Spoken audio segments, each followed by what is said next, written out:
Global Télévision débarque à Moscou en plein hiver, ça donne ça.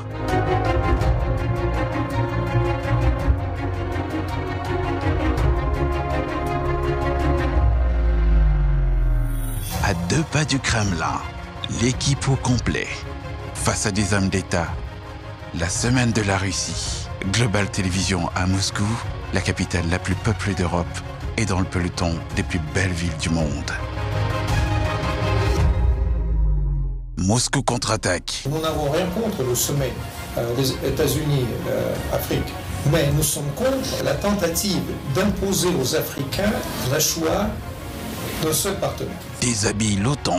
C'est pas la Russie qui a détruit la Libye en tant qu'État. Et dénonce la France-Afrique. Les anciennes puissances coloniales ont commis pas mal d'erreurs. Les Français, surtout, ont pris la position que pour eux, c'est mieux de ne pas reconnaître leur propre erreur, me dire que c'est quelqu'un d'autre qui est responsable de leur mort. La semaine de la Russie, avec Morgan Palmer, Claudia Christie, Oleg Ozerov, Igor Morozov et Larissa Zelentsova, à voir sur Global Télévision.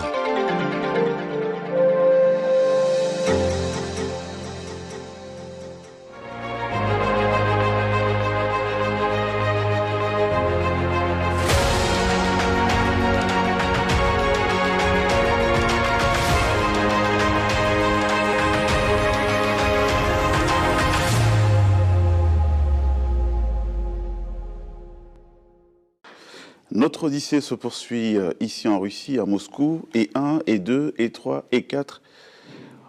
Ça va être infini. Notre invitée aujourd'hui, c'est Larissa Zelentsova, c'est la présidente de l'Alliance des BRICS. Elle a accepté de venir petit déjeuner avec nous ici au Marriott Grand Hôtel de Moscou. Bonjour Larissa Zelentsova. Alors, Larissa Zelentsova, pour l'instant, les BRICS, c'est l'affaire du Brésil, de la Russie, de l'Inde, de la Chine et de la République sud-africaine. Est-ce que la vocation à terme est d'élargir ce cercle à d'autres pays ? Je tiens à souligner qu'au début, BRICS dépendait des pays dont les noms figurent dans le mot, à savoir Brésil, Russie, Inde, Chine et Afrique du Sud. BRICS a été fondé, comme on le sait, en 2016. Mais aussitôt, en 2018, on a eu le Forum de Delhi. En dehors des pays représentants des pays fondateurs, on a eu les représentants et messagers de 20 autres pays qui ont désiré participer à ce forum afin de savoir ce qui se passe et pour être présents. De quoi était-il question? Les pays de BRICS représentent mondialement 42% de la population de la planète. Bien évidemment, l'importance de cette organisation devient très attrayante pour les autres pays qui veulent coopérer et fonder une base de développement et de paix. En dehors des pays qui étaient à la base, il faut s'attendre à d'autres pays qui doivent s'abonner. Donc ça implique un changement de dénomination à terme ou pas ? Difficile à dire. À mon avis, oui. Je tiens à vous dire aujourd'hui que, en tant que Russes, nous travaillons déjà à la création d'un média en ligne qui s'appelle Planète BRICS. Il a réuni déjà les représentants des autres pays sur le continent africain et d'Asie. Donc je pense que c'est très promoteur. Alors, vous avez fait de Saint-Louis, Larissa Zelentsova, vous avez fait de Saint-Louis au Sénégal, la capitale en Afrique de l'Ouest des BRICS. Pourquoi Saint-Louis et pas Dakar, ni Abidjan ou Bamako ? Ça s'explique déjà par l'organisation de ce voyage, mais je tiens à vous dire que ce n'était pas seulement Saint-Louis. J'étais à Dakar et Bangui. Pourquoi? Parce que j'ai été invitée personnellement par le maire de Saint-Louis. Parlant de Bangui, c'est le président de la République qui m'a invitée. Donc j'ai donné suite à ces invitations. Alors, moi, je ne vais pas faire le naïf. Saint-Louis, aujourd'hui, c'est une ville très prometteuse au Sénégal, puisque toute l'industrie pétrolifère et gazière que le Sénégal va développer prochainement va se passer dans le cadre de cette zone. On a entendu parler d'un projet prometteur, celui de créer une ville nouvelle à Saint-Louis, de créer des nouveaux ponts. On parle de 200 millions de dollars, c'est assez conséquent comme budget quand même.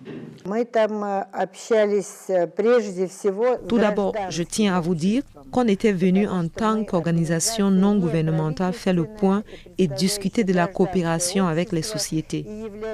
En parlant de chiffres, les investissements prévus sont grands, mais pas exorbitants.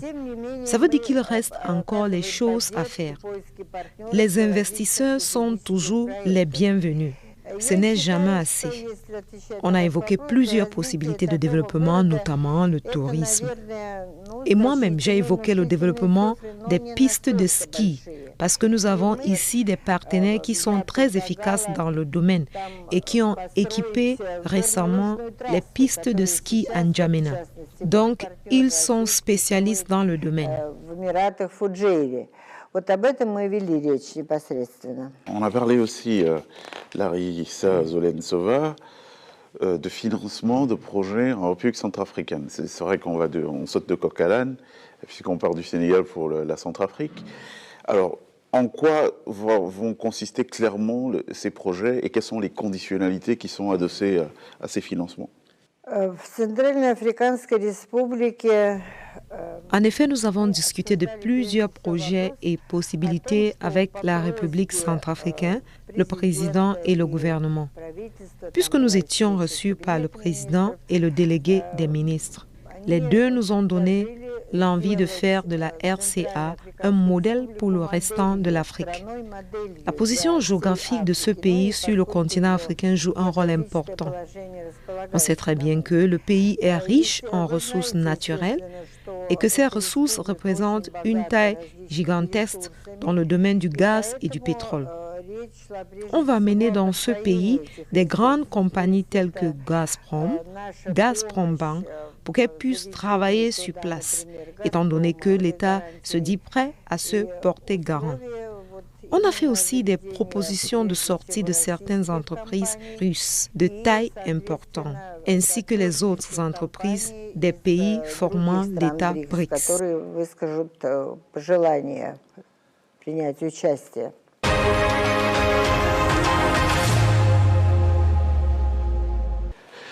Nous sommes avec Larissa Zelensova, la présidence des BRICS, l'alliance BRICS. C'est notre invité aujourd'hui.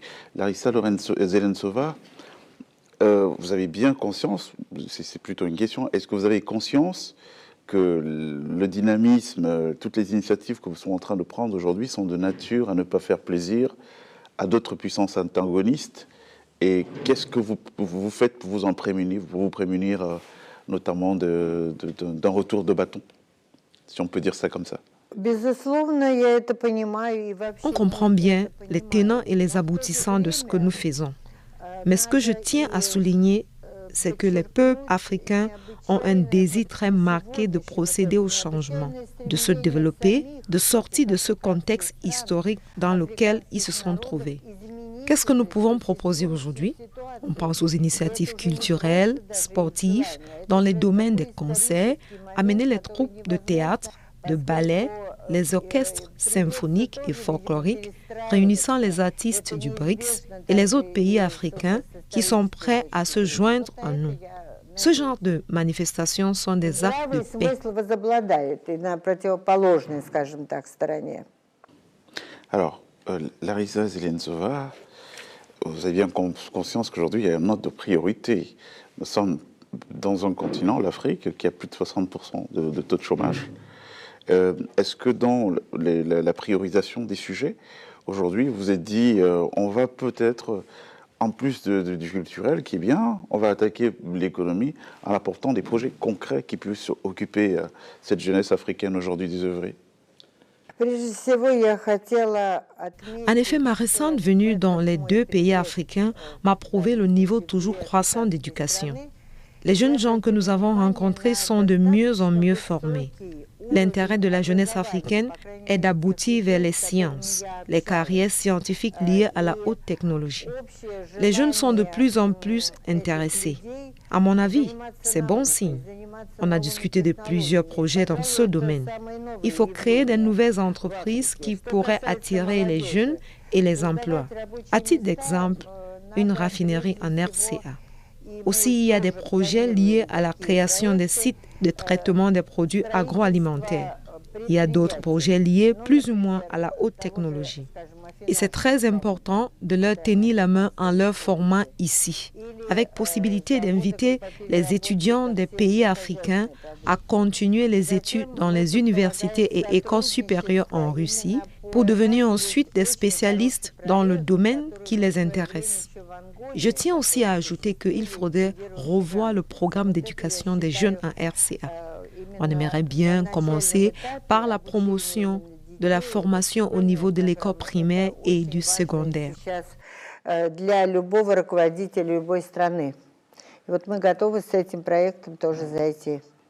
Justement, quand on parle promotion, on va tout de suite communication de masse. Larissa Zelensova, il se dit qu'éventuellement, vous pourrez mettre bientôt en place des organes dédiés à la promotion donc, de tous ces projets, de toutes ces idées nouvelles que vous amenez en Afrique.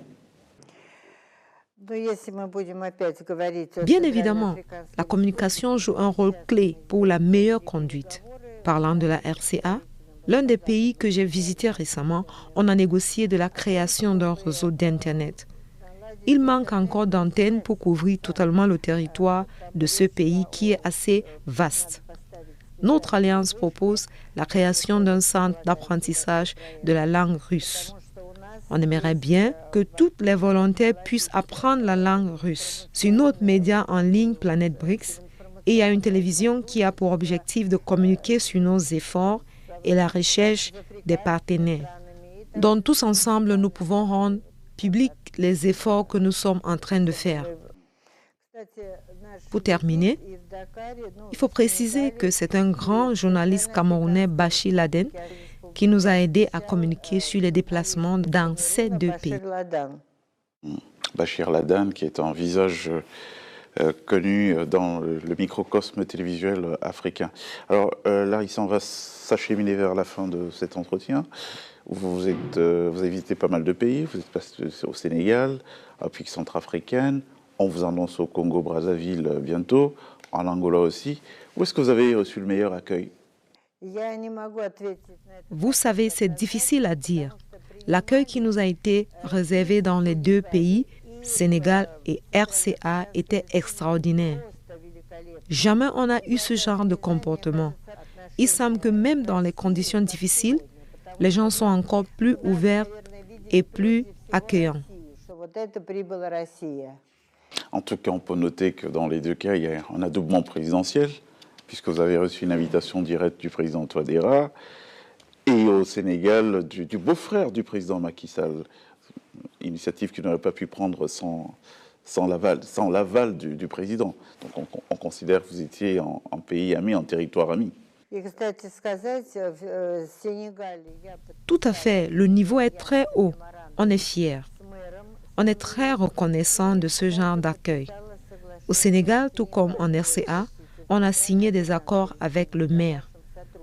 En RCA, le président donne son accord à la présidente de l'Alliance BRICS que je suis, le mandat de négocier dans les intérêts des partenaires pour la RCA. Ceci est signe d'amitié et de confiance. On est fiers et on fera tout pour correspondre à ce niveau de confiance. Larissa Zelensova, c'est la fin de cet entretien. Nous vous laissons quand même l'opportunité de pouvoir vous adresser directement à nos téléspectateurs face caméra si vous avez un message à leur faire passer.